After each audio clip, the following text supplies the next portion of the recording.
Welcome everybody to the first official Babyweights and Friends Podcast, episode 1. And our guest today is Coco. How you doing, Coco? I'm doing very good, thank you. What about yourself? Pretty good, brother. How's your week, man? How's everything going? It's been long, but it's Friday, so let's just forget about the week and enjoy the weekend rather. How's COVID been treating you, man? I mean, I got my second dose on Wednesday, so right now for me it's just a question of patience and waiting for this whole thing to be over and get back to whatever normal can be. Do you have any side effects with the second dose? Oh Lord, today I'm actually doing well. I went jogging earlier, but Thursday, the day after, I was drinking fluids all day and took like 5 naps the whole day. So yeah, I was pretty banged up the day after. Did you feel anything with the first one, or it was just smooth sailing? The first one mildly, I kind of felt like a bit feverish and everything, but the second dose, I woke up at 4 a.m. with from the pain and the fever. I just couldn't take it anymore, and It's fucking brutal, eh? it is what it is. So, But now you planning on traveling, or what's the story? You just got the 2 doses because you had to, or you guys have any plans to do anything? I mean, for both. I mean, I would like to go to Europe this summer, so we'll see how that goes. But I mean, for both, for protection and also to travel. So kill 2 birds with 1 stone, as they say, right? And that's it, man. When's the last time you were down in Europe? Oof, I'm embarrassed to say this. 2016, so that was almost 5 years ago. So Shit, bro, you gotta get out there, man, because we never know when's the next time a pandemic's coming, right? I guess that's the whole thing. It's made you realize that hey, you don't know when you're gonna be able to travel again. That's it, man. You don't like what can happen, right? Pandemics, school shootings, anything can come at you, right? Exactly. Today you're here. Tomorrow, people are crying over your casket. So be happy with every day you've got in your life. Coco, I invited you here, man. You got an interesting story to tell us, man. There's a debate going on about guns, gun violence, school shootings, and on September 13th, 2006, there was a school shooting here in Montreal in Dawson College. And tell us your story, man. Tell us what happened, because you happened to be in the middle of the whole thing. Yeah, that's right. Actually, you said it. I'm amazed that you remember the date. It was September 13, 2006. It started at 12:41. Tell us how your day started PM. that day, in the morning, because some people say they have feelings that something's gonna go wrong that day, that their day didn't start off well. Do you remember how your day started off that day? Okay, well, I don't know if I should say this because now people are gonna be like, yeah. Now you're just revising your own history and you're Tell us from Coco's eyes. Yeah, what for happened? sure. The night before, actually, I was feeling kind of iffy and shaky, and then what's it called? Like something didn't feel right. Something didn't feel right, and then my dad he told me no, it's because it's the full moon, so you're reacting because apparently this is what they're saying is when there's a full moon. People react. They don't act like their usual selves. And if you can talk to like nurses, usually women deliver more when there's full moons. If you talk to cops, Trust me, man. I worked on nights. I know what full moons are. You're a bouncer, so you used to be a doorman, so you know how people act when there's a full moon mixed in with alcohol, obviously. So. I'm sorry. So, for me, the night before actually it was a full moon, and I was kind of feeling iffy. But again, that's how I felt the night before. But that's about it. So you go to sleep the night before, something doesn't feel right. Full moon, just you have a bad vibe, right? So you wake up the next day, and how does your day go? It's just a regular day. Just a regular ass day. Nothing special happens. So your morning classes, then lunchtime comes. So what I decided actually, it wasn't to eat inside school.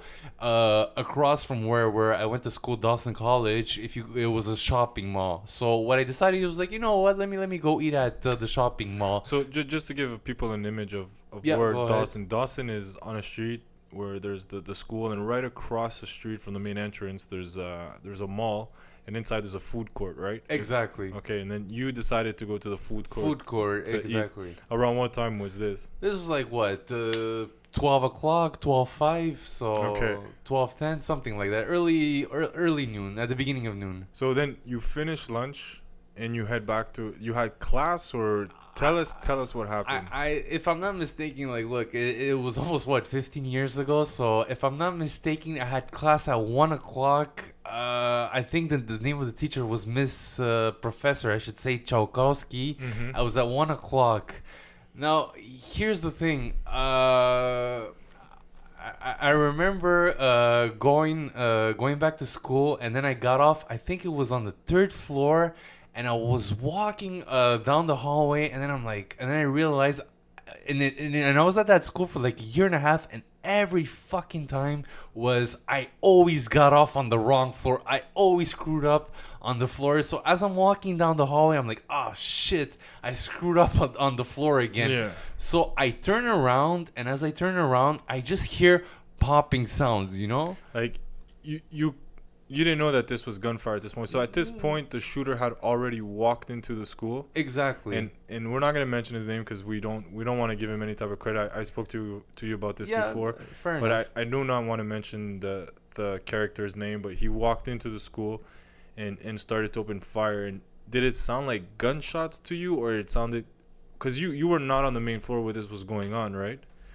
No, I was not on the main floor. I was on the third floor. So I was like on the floor above it, if you will. Okay, so this was happening on the second floor, and you were on the third floor, right? Exactly. And all you kept hearing was gunshot repeatedly, or tell us, how was that experience? I would say it was gunshots repeatedly, but I guess now if I would hear it, it would immediately cross my mind because I have experience from it. But 15 years ago, it never crossed my mind. I actually thought what was going through my mind was it was at that cafeteria. So in my mind, it was just some pranksters.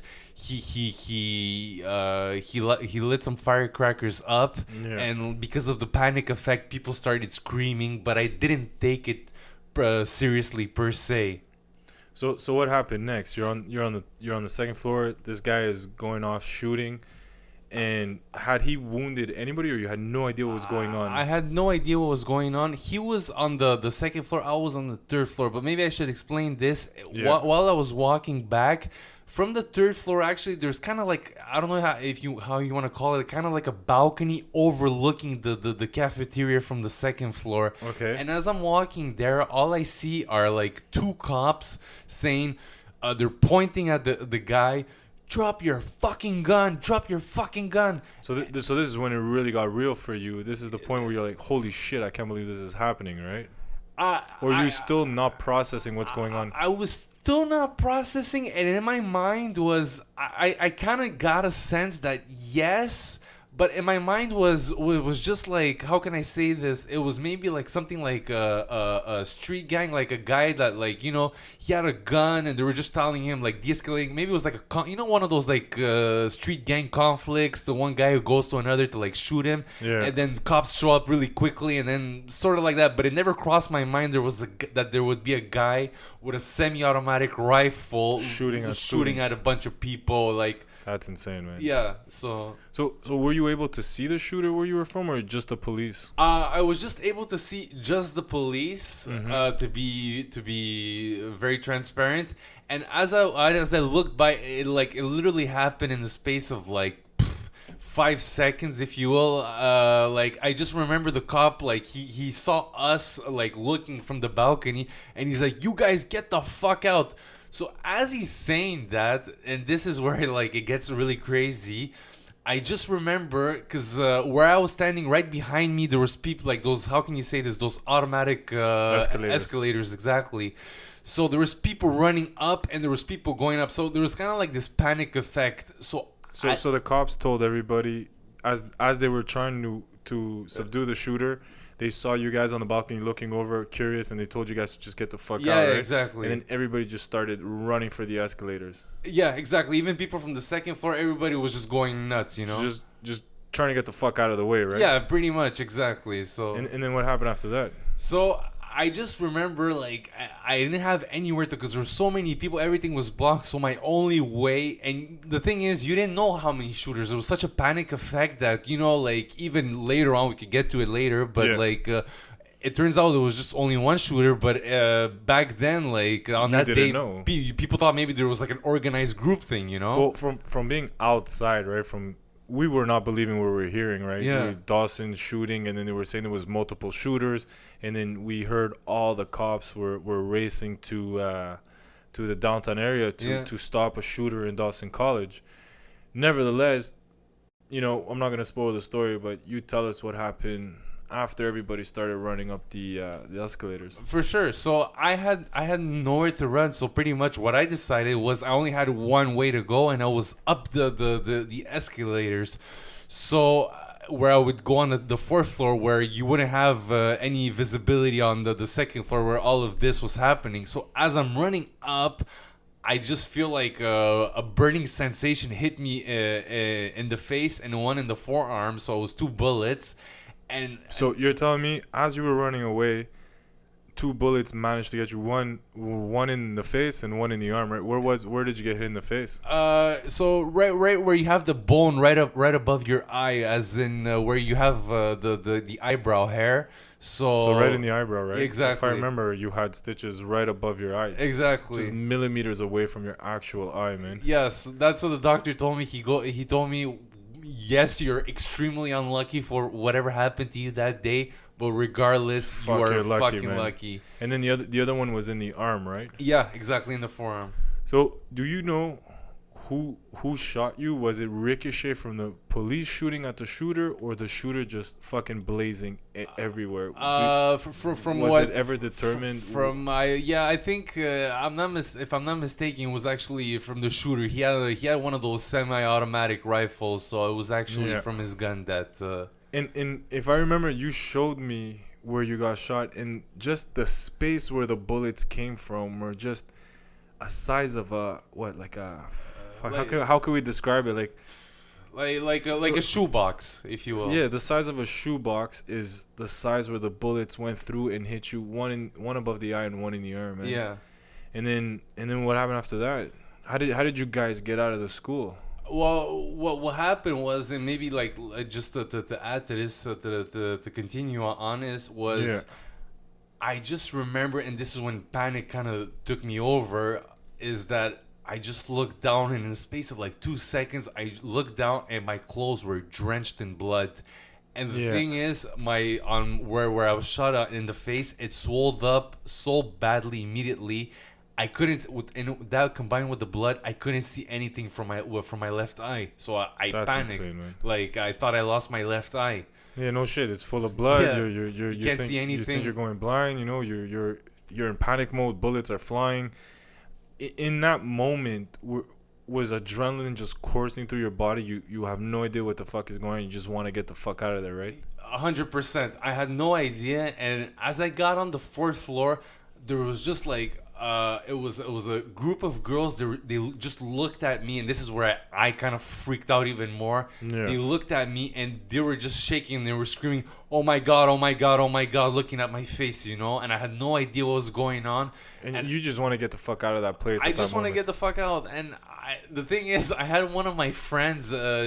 She later on would change the academics. She went on to become a nurse. Yeah. She looked at me. She took me to the bathroom, and actually she patched me up, like cleaned me up a bit with the cleaned me up. And then like when I got this in the bathroom, I saw through with the mirror that I'm like, okay, it's just I didn't lose my left eye. It's just the blood is not letting me. Your bones stopped that bullet from going any deeper, right? Yeah, exactly. So the girl cleans you up. The shooting is still going on at this point, right? Yeah. So what happened after, man? I'm honestly dead curious. You've never told me the full story. No, this is honestly 15 years later of this whole story. You're actually sitting down with me and telling me detail by detail what happened, man. For sure. The only thing I remember is as soon as we heard on the news, I think we're like 10, 15 people. We hopped in my car, trying to race downtown. Something told me in some fucking weird way, Coco is involved in this in some weird fucking way. And then we were petrified because we were calling you. Obviously, you're not going to fucking answer your phone. You probably don't even know what the phone is, right? Yeah. I don't even know if I had a phone back then. I was always one of those weird kids that we did have phones, man. Yeah. We had phones. We had those little Nokias, the shitty phones, man. I don't know. I was always a late bloomer. I don't know if I had a phone back then, but anyways, that's besides the story. That's besides the point. But yeah, so didn't hear nothing from you, right? And then tell us what happened after the. Oh, this was kind of funny. I was in the bathroom, and then and you know what? Like, I don't blame him, because you know when panic settles, people act in very different ways. So this teacher saw me, and he's like, "Come, I'm gonna bring you to the nurse's office." What the fuck? Yeah. So there's a school shooting going on. You have 2 bullets, one in the eye, one in the arm. Yeah. And then this guy's like, "I'll bring you to the school nurse." But listen to this. So. And me, like a total bozo, I'm like, all right, let's go to the nurse, you know? So, and this is where it gets really fun. Well, not funny, but he takes me, you know, those emergency stairs you have for when there's fires and everything. We go through those.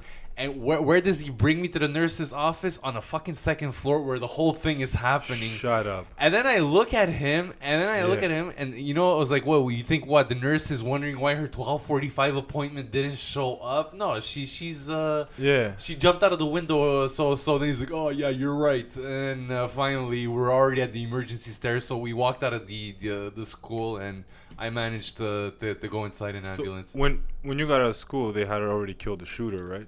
That's a very good question. I have no idea. I have no recollection. So from what I remember, the news at the time was the cops were outside of Dawson on doing a drug bust for some weird reason. They were 1 street away, while this guy walked into school. As soon as they heard the gunshots, they were there. If they weren't there any quicker, there would have been, I think, much more casualties. From what I know, there was one girl who passed away, right? He shot at point blank range.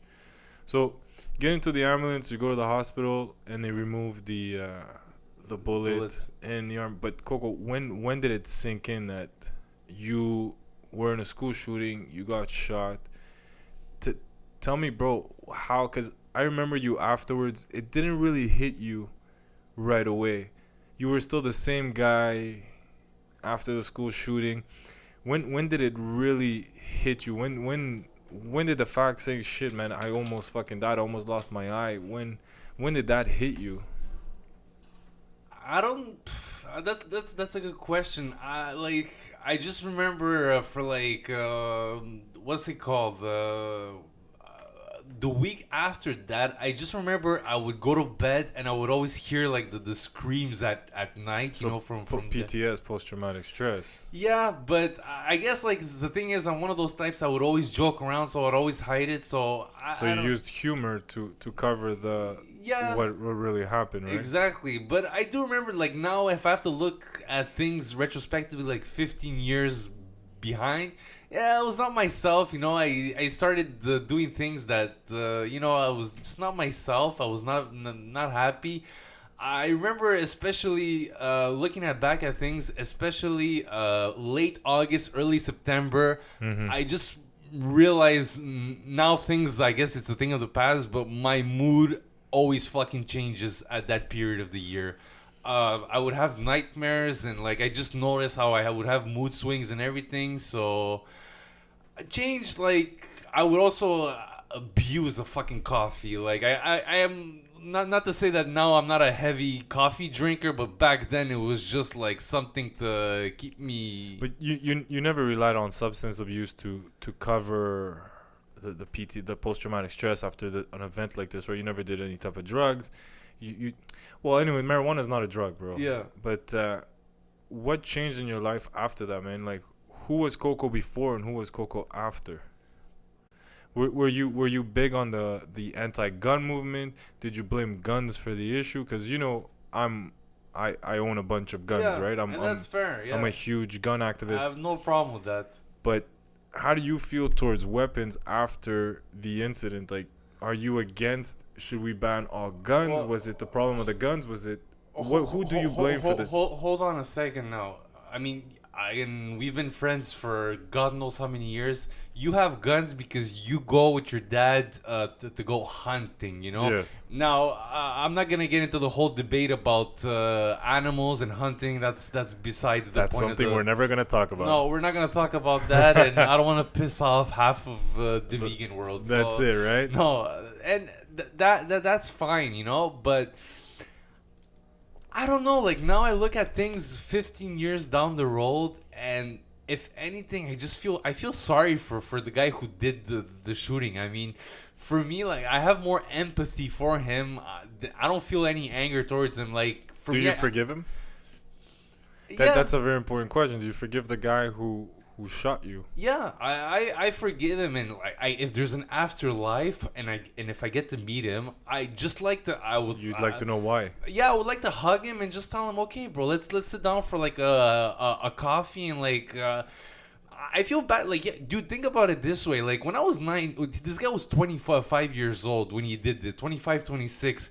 And when I was 25, 26, the only thing that was going through my mind was getting a few beers in the system, meeting up some chicks, and then go riding, you know? But this is mental health issues, right? The guy was suffering from something, and to get recognition, so his name will always be spoken through time for what happened at that school, and that's all he wanted. He knew he was gonna die. Yeah, I understand, but like, I understand that, but like, I don't know. I still feel sorry for him. Like, imagine how pissed off you must be in life to actually pick up a gun and go. And I understand why he chose, like, let's say, a college versus a retirement home. Like, not to insult any old people listening here. No, I get ages, but like, you know, like, retirement homes are at the end of their life cycle, no matter what. So it's like colleges, you know, they're kids, they're naive, they think the like, you know, the song with David Guetta, "The World Is Mine." They think everything is possible in life. He chose his victims. Yeah, exactly. So I feel more sorry for him than anything else, you know. That's a great way of seeing it. You know, I always thought that you'd be much more angrier towards. I think if it was me, I'd have more hate towards that person. But I guess it doesn't solve anything. It doesn't solve anything, and I won't disagree that the 2 years after that shooting, it was not the greatest period of my life. But how did you move past it? Well, that's the thing, and now we're gonna go back to what we were saying about earlier about Europe, traveling to Europe, and That's this is when I had it was. You just wanted to see what was out there. Not quite. I just my thought was actually to go to Europe on one last bang and then just disappear off the planet, you know. So so that was your way of coping, just disappearing, right, and just understanding who Coco really is. Well, no, actually, I just wanted to maybe go to Europe and then just do my one lad, like, see all the countries and cities I wanted to, and then, you know, it was nice life. knowing everybody. Ciao, bye, have a good day, you know. Tell me. And actually, what happened was, as I was backpacking through Europe, a lot of things happened that summer. It was summer 2008, to be more precise. 2 years later. 2 years later, exactly. And just to give the audience an idea, I was in Germany, in Berlin. So Berlin is rich in history. Well, what a stupid thing to say. I think all of Europe is rich in history. So, sorry, I take that back. That was kind of a stupid statement on my behalf to say. But what I want to say is, if you go to Berlin, there was a special place in Berlin. I think it was near the parliament. I'm most probably mistaking places. Doesn't matter. So there was an event there when the Nazis were in power. They took all the books from, let's say, Jewish authors, homosexual authors. And they burned them. They burned exactly, the Nazi book burning event. Now, if you go to Berlin, it's very interesting. Is if you look on the ground, to remember this event, you look through a window, and inside this window they built like kind of like this room inside the ground with empty bookshelves. Okay. And the artist, what he said was, listen to this: the absence of presence is much more present than presence itself. Okay. I'll just repeat that: the absence of presence is much more present than presence itself. So sounds very deep. For me, it was because at the end, if the bookshelves were like lots of books and everything, I would have just told myself, "Oh, okay, I guess that's Kafka, that's Einstein, that's all the books they've burned." But the fact that there weren't any books, I was mind blown. I didn't know what the fuck was happening. What's happening with all these books? And this is where, like, I guess if you will, you can call it an epiphany. Was okay, Coco. Like, you know what happened? Yes, it was horrible. It was tragic. But no matter what, you know, you have good health. Your friends and family, they have good health. You have food on the table. Like maybe that's your problem. Like right now, you're just looking at the presents. You're just trying to grasp everything, but you can't feel the thing that you can't see with a blind eye. You can't grasp the absence to make you enjoy life. So you just took, as after that, that's how you coped with everything, right? Europe was what helped you get past this issue, and then move from there. Yeah. Right. So what happened to Coco afterwards? What did you do? You know, did you ever speak of this again? Did you see therapists? Was there a moment where everything came crashing down, or after Europe that was it? Coco had just moved past the shooting. I mean, after Dawson, oh my God. Because I never saw you upset from this issue. I don't know. It might be your character of who you are and how you cope with things, but we never really spoke about it. We knew Coco got shot at Dawson. We kind of used you to get free things from certain stores. We're not very proud of it. That's fine, you know. But you never told me, hey man, like, I don't want to talk about this. This is not something that this bugs me, because I also know another victim who was not a victim, who was in that school and who was traumatized. Yeah. Cannot even see guns in movies, how traumatized they are from the event. But you have handled this in such a way that it's made you grow stronger from the look of it. You want to enjoy life in everything and that it offers, right? Yeah, I mean, like, again, you don't know, like, today you're here, tomorrow you're not here. 100%. But you know, that's actually a good subject you brought up, and I'm gonna go back to this. And you know, I'm 6'4", you're 6'4", and I think also, like, as we're talking about mental health, there's the other issue with men is that, you know what, we can't talk about how we feel. You know, it's like at the end of the day, if like, don't forget, we come from an old school generation, right? You come from a European family where your dad and your brother are, your brother's a cop too. It's something we mentioned, but you know, you come from a strong background.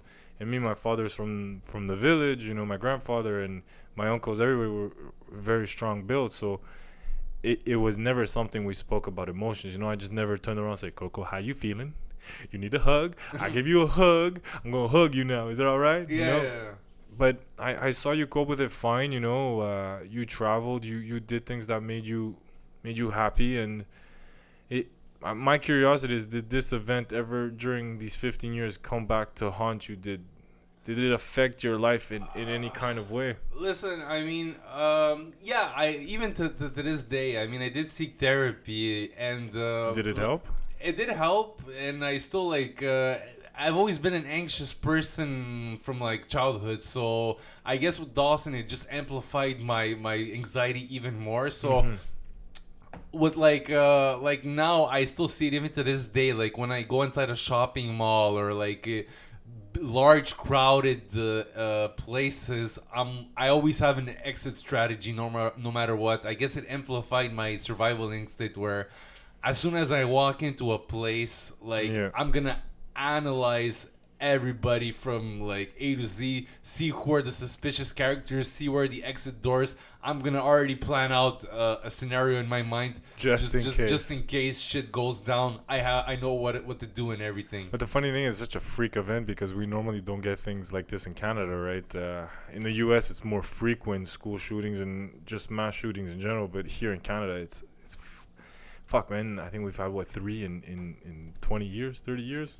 Which is still a lot, because it's like, at the end of the day, I mean, U.S., I mean, but yeah, when you're taking into account the states, there's still 360 million. Us here, we're in Canada, we're 38 million. 38 million now, yeah. But here's the thing, Coco.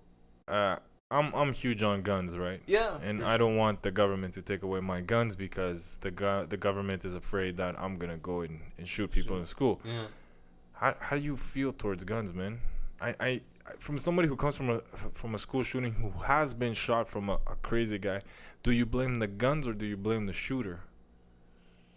Who's responsible? This is a very deep question because it's either you think that if guns were all banned, if pistols and semi-automatics were completely banned, this would have never happened. To be fair, Because he did, from what I know, he did own all the guns legally. legally. So here's where we're coming from. A lot of the shootings that happen in Canada lately have been guns purchased illegally. This is one of the rare cases where the shooter has legally owned weapons. But to get a weapon in Canada is a very long process, Yeah. right? There's a lot of background checks. There's you have to do a course. How do you handle?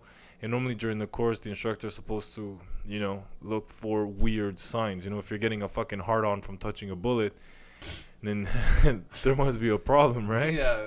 Jenna Jameson won't do it for you. That's it, right? So who do you blame? Is it the guns or the shooter? And do you think that if we did have stricter or no guns, those guns he had were banned, would it have not happened? It's a tough It's a question. very tough I'm question. putting you on the spot. Yeah, Don't worry. for sure. I do it to everybody, man. I put them on the spot. That's fine. Let me ask you a question. Now I Yeah. know I shouldn't question the question. No, it's okay. What do you need a semi-automatic for? Look, man, I go shooting. I would love to. You want to shoot up the whole mountain, the whole forest? But no, I don't take those guns to the forest. My guns for hunting are rifles. They're not semi-auto. Yes, we do have one semi-automatic that shoots maximum 3 rounds, and then you gotta reload, right? But it doesn't matter the type of weapon. If it's a hobby, I fly a drone, bro. I could take my drone and fly it into somebody's eyes and blind them for life, Yeah, right? for sure. That's a weapon as much. Yeah. I can go fencing, bro. Go crazy and start fucking stabbing people. Like in the street. guy from Quebec City in Halloween night. That's yeah. it, man. Just went on fucking With a sword. That's it. Went, So, I don't think the weapons are the problem. I think maybe we should look at the individuals that own them and maybe have a stricter way of evaluating who owns weapons and why they need them, right? I like to go shooting at the shooting range and it's a hobby. Some people play golf. I like to shoot targets, right? But doesn't mean one day I'm going to fucking go loco pollo roco and enter a school and shoot for no fucking how do you know?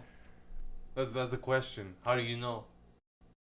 Because someone would know something is going on. This is even him, the guy who came to Dawson, had mentioned it in forums that he was thinking it. My search history would show it. Somebody would pick on something that I'm fucking locked in my room Yeah, for. now like after that event, this is like highly reported. But back then it was just like, okay, weirdo, like fuck off, like. Yeah, exactly. But there was signs that he was gonna do something like this, but Yeah. everybody ignored it. But now, ever since then, if you mention something like that on the internet, they fucking take it serious. For sure. But I think in history, bad things need to happen in order for us to wake up. It's always like that, yeah.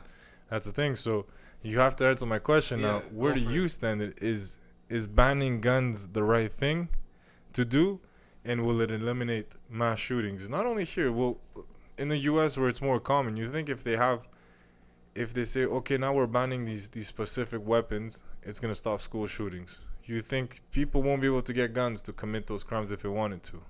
Well, It's a tough question. It's a tough question. But I just want your opinion, right? We're not gonna solve the issue today. Yeah, obviously not. I'm just a regular schmuck, so. Because I know that the kids of Dawson got together Yeah. and they tried to fight our government. For stricter, and at the time was Harper, who was very pro-gun. That's if you it. And now we have. Trudeau, who's. Anyways, we're not gonna get into Trudeau, but Yeah. but yeah, we have Trudeau, the hippie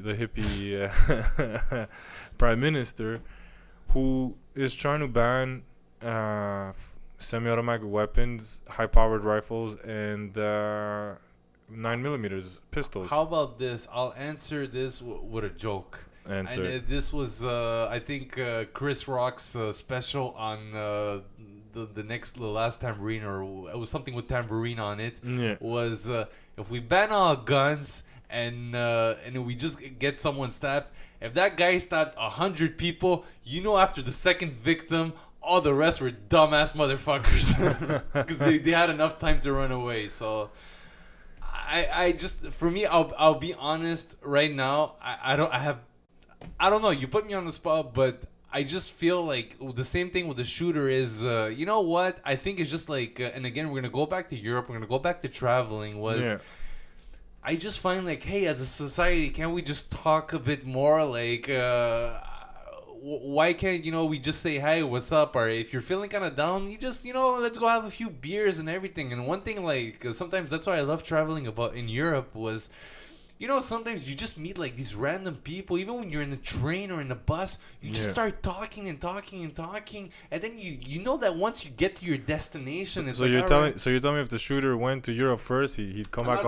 I'm not saying Europe or whatever. I'm just saying, like sometimes when you travel is like, and I think he just had serious issues, man. For sure. And this is the issue, right? Again, we're coming back to men not talking about their emotions. He chose an online platform to. And he had alcohol problems also. But it doesn't mean every alcoholic is gonna go fucking chitty sure. bang bang on a school. For right? sure, but the alcohol it's a depressant, so it does amplify. If you're depressive, you're gonna be even more depressive, and then suddenly those thoughts that are illogical are gonna seem rather 100%, logical. 100%. All right, Coco, man. Thanks for anything else to add to the story. Any final thoughts? Anything you want to tell us? No, I guess you know what. I think I had it was fun talking to you guys. I guess to the audience, what I would say is, I'm pretty sure now with COVID, this whole thing that you realize that life, today you're here, tomorrow you won't be here. So two things I would just say is enjoy life. It passes by really quickly, especially when you think about it. When you're a baby, those are not your active years. So like after like let's say the ages of like 8 to like what? Because then afterwards, it just decreases. So enjoy life right now. I'm gonna say. And number 2 is, if the going can keep on going, it's okay to just go and speak to someone. And if that person judges you for some weird reason, tell him to go fuck himself and then talk to someone else. Not everybody's an asshole, so just it's okay to talk to people. So those are the main 2 points I would say. Enjoy life, and it's okay to talk about if you're not feeling well. That's it, man. Talk to people, let it out, let us know if you're feeling. If something's bothering you, something's not working, and I'm sure there's people you could reach out to. And don't forget, enjoy life. You've learned it through school shooting, lockdown in the pandemic all by yourself for months on end. And yeah, man, just from this point on, I hope people, start to cherish life a little bit more. And I guess we'll talk more about these gun laws and should guns be banned or not, and on a later episode. But thanks for coming on, Coco. Thank you for having me, guys. Hope you enjoy. Leave us some comments. Don't forget to like and subscribe, and we'll catch you on the next one, Coco. Thank you, and thank you for having me, Chris. All right, man. Have a good night, everybody, or good morning, or wherever you're at. Bye-bye.